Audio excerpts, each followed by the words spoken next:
Welcome back to my channel Susmita রোজনামচা। আশা করি আপনারা সবাই খুব ভালো আছেন।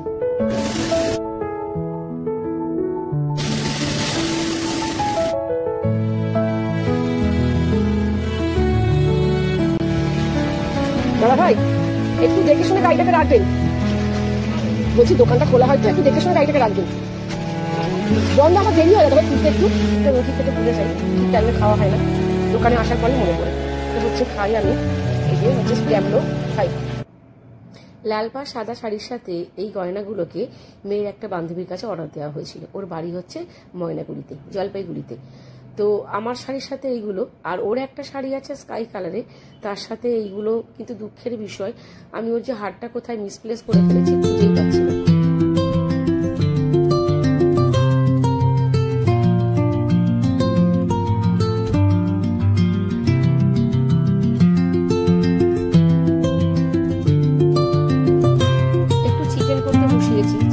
রাত্রি আনা হয়েছিল, কিন্তু এত লেট হয়েছিল দোকান বন্ধ করতে যে অত রাতে চিকেনটা করতে ভালো লাগেনি।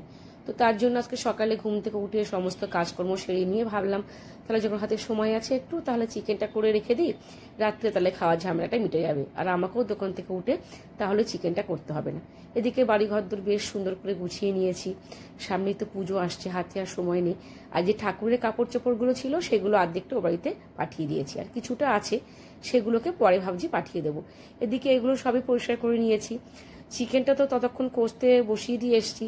আর আজকে একটু রোদ্দুর উঠেছে বলতে বৃষ্টির পরে, কিন্তু বৃষ্টি হচ্ছে এখনো, মাঝে মধ্যে আবার আকাশের মুখটা ভারীও হয়ে যাচ্ছে, কখনো রৌদ্র দিচ্ছে। এই জন্যই বলে মনে হয় শরৎকালের বৃষ্টি, যেখানেই মেঘ হয় সেখানেই শুনেছি বৃষ্টিটা ঝরে পড়ে। তো চিকেনটা কষছি, খুব বেশি আমি তেল দিইনি, আর আমরা কিন্তু বেস্টটাই খাই চিকেনের, কারণ যেহেতু ফ্যাট নেই ওটাতেই খাই। একটু অল্প করে আলু দেবো, কিন্তু আলুটা আমিও খাবো না, মেয়েও খাবে না। ছেলে ভীষণ আলু খেতে ভালোবাসে, ছেলেই আলুটা খাবে, ওর বাবা হয়তো 1-2 পিস খাবে। তো চিকেনটা কষা হয়ে গেছে, একটু জল ঢেলে দিয়েছি। খুব বেশি ঝোল করব না, আবার খুব একদম শুকনো করব না, একটু মিডিয়াম রাখবো। আর বন্ধ করে দিয়ে একটু আমি এবার গরম মশলা ছড়িয়ে দিচ্ছি। ব্যাস, চিকেনটা আমার মোটামুটি কিন্তু রেডি হয়ে গেল। এবার আমি ব্রেকফাস্টটা করে নেব, তারপরে কিন্তু আমাকে আবার দোকান নামতে হবে। তো দেখুন, বেশি রিচ কিন্তু আমি চিকেনটা করিনি। আজ এমনিতে অনেক দেরি হয়ে গেছে রান্না বান্না করতে গিয়ে, রান্না বলতে চিকেনটাই করেছি খালি। তো দোকান খুলতে হবে। আজকে ব্রেকফাস্টে দেখাচ্ছি কি আছে। আজকে ব্রেকফাস্টে ওটসই আছে, কিন্তু অন্যদিন ওটসের সাথে যেমন ড্রাই ফ্রুটসগুলো মিক্স করে দিই, মানে আমন্ড বা কাজু যেগুলো করি, সেগুলো আজকে একদম হাতে সময় নেই। তার জন্য শুধুমাত্র দেখাচ্ছি কি দিয়ে আজ ওটস আমি খাচ্ছি। আজকে শুধুমাত্র নিয়েছি ওই ড্রাই ফ্রুটসের মধ্যে শুধু একটু ডার্ক কিশমিশ নিয়েছি আর একটু বানানা নিয়েছি, আর এর সাথে আমি একটু অ্যাড করবো মধু। চলুন এটাকে আমি অ্যাড করে দিই। ওটসটা আমি আগেই ভিজিয়ে রেখেছিলাম, আমি রোজ ব্রেকফাস্টে ওটসই নিই, একটু সামান্য মধু নিয়ে নিচ্ছি। এটাকে ভালো করে মিক্স করে, এটাই আমার ব্রেকফাস্ট। এটাই প্রতিদিন খাওয়ার চেষ্টা করি, কারণ এটা খেলে অনেকটা ফ্যাটটা লস হয়, তাছাড়া প্রচুর ফাইবার আছে, তো তার জন্যে প্রোটিনের যে সমস্যা সেগুলো থাকে না, ভালো সব কিছু ক্লিয়ার হয়ে যায়। আর এছাড়া মাঝে মধ্যে একটু খিচুড়ি বানিয়ে খাই, কিন্তু অত সময় থাকে না হাতে, বেশিরভাগ দিন এটাই আমি খেয়ে নিই। তো চলুন আমি ব্রেকফাস্টটা করে নিই, তারপর নেক্সট আবার আসছি। চলুন, সব লাইটগুলোকে এখন অফ করে দিতে হবে আমাকে, না হলে লাইটগুলো জ্বলতেই থাকবে।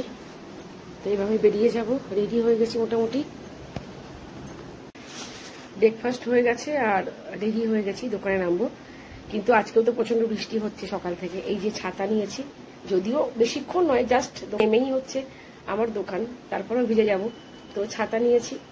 তো চলুন এখন দোকানটা খোলা যাক, তারপরে আবার আসছি। দোকান খুলে ফেলেছি, কিন্তু দোকানের সামনে যে একজন এটা রেখে গেছে। প্রত্যেক দিনই একই সমস্যা, কিন্তু কিছু বলার নেই, রোজই একই কথা, সরি দিদি। আর এই যে বলছিলাম বৃষ্টি হচ্ছে না, একটু কমেছে বৃষ্টির ধারাটা, কিন্তু হচ্ছে, বৃষ্টি হচ্ছে, এখনো বৃষ্টি হচ্ছে। রাস্তাঘাটে মানুষজন একদম শুনশান, সামনে পুজোর মার্কেট, কিন্তু কি অবস্থা, এরকম বৃষ্টি হলে কি করে মানুষজন কেনাকাটা করবে। চলুন একটু লাইটগুলো জ্বেলে দিই, নাহলে তো অন্ধকারই হয়ে থাকবে। পাখাটা চালাই, ক্যামেরাটা অন করে দিই, যা অন করাই ছিল। তো এবার সব পরিষ্কার পরিচ্ছন্ন করে ঠাকুরকে পুজো দিয়ে নিই। দেখুন দোকান গাড়ি নিতে এসছে, দাদা ভাই, একটু দেখে শুনে গাড়িটাকে রাখবেন, কোনো সাড়া করবে না। বলছি দোকানটা খোলা হয়তো, একটু দেখে শুনে গাড়িটাকে রাখবেন। বন্ধ, আমার দেরি হয় দাদা ভাই খুলতে একটু। সব অ্যান্সার দেখেছেন তো, একই অ্যান্সার, দোকান বন্ধ ছিল। তো বাদ দিন, চলুন আমি এবার আমার মা দুর্গা, মা ভবতারিণী, বাবা শিব, মা শারদা, ঠাকুর রামকৃষ্ণ, সিদ্ধিদাতা গণেশ, মা লক্ষ্মী, জগন্নাথ বড়, সুভদ্রা, ইনি হচ্ছেন মা তারা, এনাদের সবাইকে চলুন ভালো করে পুজো করে নিয়ে আগে। প্রেশারের ওষুধটা রোজই খেতে ভুলে যাই, ঠিক টাইমে খাওয়া হয় না, দোকানে আসার পরেই মনে পড়ে। তো ওষুধটা খেয়ে নিই। ওষুধটা হচ্ছে খাই আমি, এই যে হচ্ছে স্ট্যামলো 5, এটা হচ্ছে আমার চলতেই থাকে ওষুধটা। তো চলো ওষুধটা খেয়ে নিই।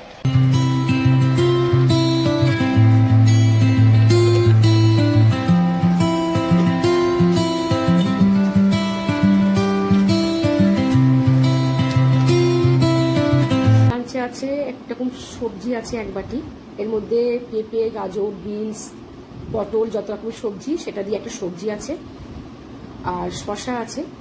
এখানে একটু লেবু নিয়েছি, কেন এই সবজি দিয়ে আমার লেবু খেতে ভীষণ ভালো লাগে। তো চলুন লেবুটা আমি আগে একটু চিপে নিই ঝোলের মধ্যে। একটু সবজিটা একটু না গ্রেভি থাকলে রুটিটা খেতে কষ্ট লাগে আমার। একটা রুটি নিয়েছি, জাস্ট রুটি একটা, কারণ এটা সবজিটা অনেক বেশি আছে, এটা খেলে এমনি পেট ভরে যাবে। তারপরে তো শসা আছে, আর খুব ঠান্ডা লেগেছে, টক দইটা আমি নিয়ে নিই। এক পিস মাছ আছে, আলুটা আমি নিয়ে নিই, আলুটা স্কিপ করে গেছি।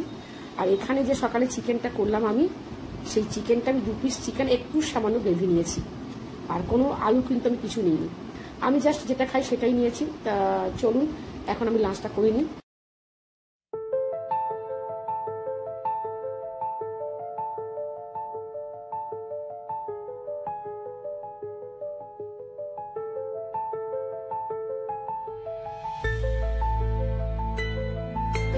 তো আপনারাও সবাই ঠিকঠাক সময় লাঞ্চ করে নেবেন।